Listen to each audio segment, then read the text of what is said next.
Hello, good morning one. कैसे हैं? I hope अच्छे होंगे।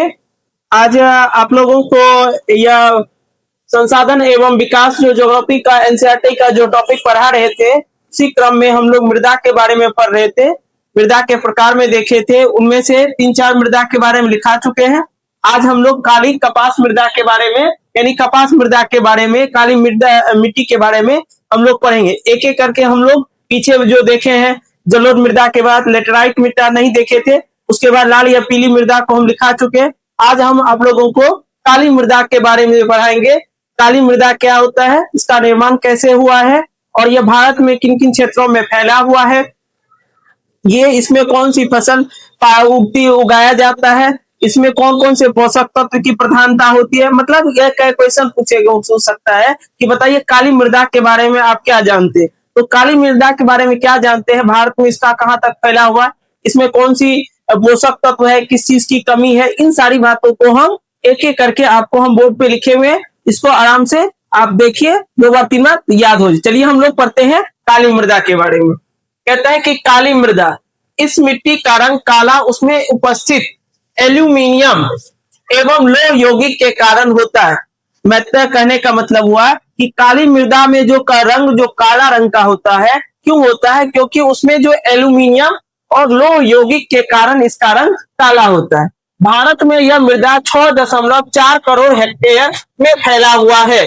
भारत में इस मृदा का विस्तार जो है 6.4 करोड़ हेक्टेयर में फैला हुआ है। जो एनसीईआरटी का डेटा है, या एनसीईआरटी के अलावा जो चीज उसमें नहीं दी हुई है, वो अलग डेटा का यूज करके के हम आपको पढ़ाते हैं। फैला हुआ है। इसका विस्तार भारत में महाराष्ट्र, गुजरात, कर्नाटक, आंध्र प्रदेश तथा तमिलनाडु राज्य में है। कहेगा कि भारत, बताइए कि इस मृदा का विस्तार कहाँ का है। भारत में महाराष्ट्र में, गुजरात में, कर्नाटक में, आंध्र प्रदेश में तथा तमिलनाडु राज्य में है। इस मिट्टी का निर्माण ज्वालामुखी के बेसाल्ट के लावा के विघटन से हुआ है। मतलब ज्वालामुखी जो उद्भव होता है, उससे जो लावा निकलता है, उसके जो अपघटन विघटन होता है, मतलब धीरे धीरे वह लावा जमते जाता है, उसके बाद इस मृदा का निर्माण होता है। इससे काली कपास मृदा भी कहते हैं। मतलब इस मृदा को, काली मृदा को काली कपास भी मृदा भी कहते हैं, क्योंकि इस मृदा में कपास की अच्छी खेती होती है, इसी के कारण इसे काली कपास मृदा भी कहते हैं। अब रहता है इस मृदा में कैल्शियम कार्बोनेट, मैग्नीशियम, पोटास और चूना पत्थर की प्रधानता होती है। कहने का मतलब है इस मृदा में कौन कौन से पोषक तत्व में होते हैं, उसमें कैल्शियम कार्बोनेट हो गया, मैग्नीशियम हो गया, पोटास हो गया और चूना पत्थर की प्रधानता होती है। मतलब ये सबसे ज्यादा मात्रा में इसमें इस मृदा में पाया जाता है। जबकि फास्फोरस की कमी होती है, इस मृदा में फास्फोरस की कमी होती है, जबकि कैल्शियम कार्बोनेट, मैग्नीशियम, पोटास और चूना की प्रधानता होती है, अधिक मात्रा में पाया जाता है, जबकि फास्फोरस क्या कमी होती है। इसे स्वतः जुताई वाली मृदा भी कहते हैं। वाली मृदा भी क्यों कहते हैं इसे स्वतः जुताई वाली मृदा?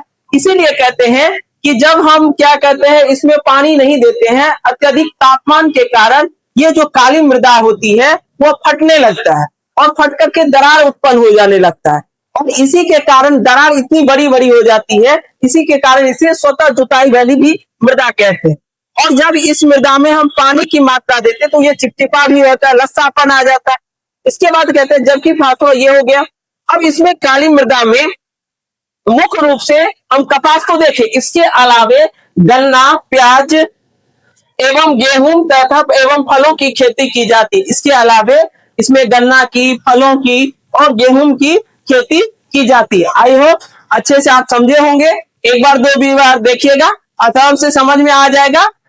अब जो है, आप यदि चैनल पे नए हैं तो जरूर चैनल को सब्सक्राइब कर लीजिए, क्योंकि हम पर डे आपको प्रतिदिन हम ये वीडियो बना करके आपको देते हैं, आसानी से भाषा में आपको समझा रहे हैं। इसीलिए आप इस वीडियो को लाइक और सब्सक्राइब जरूर करें और कमेंट निश्चित करें। बहुत बहुत धन्यवाद।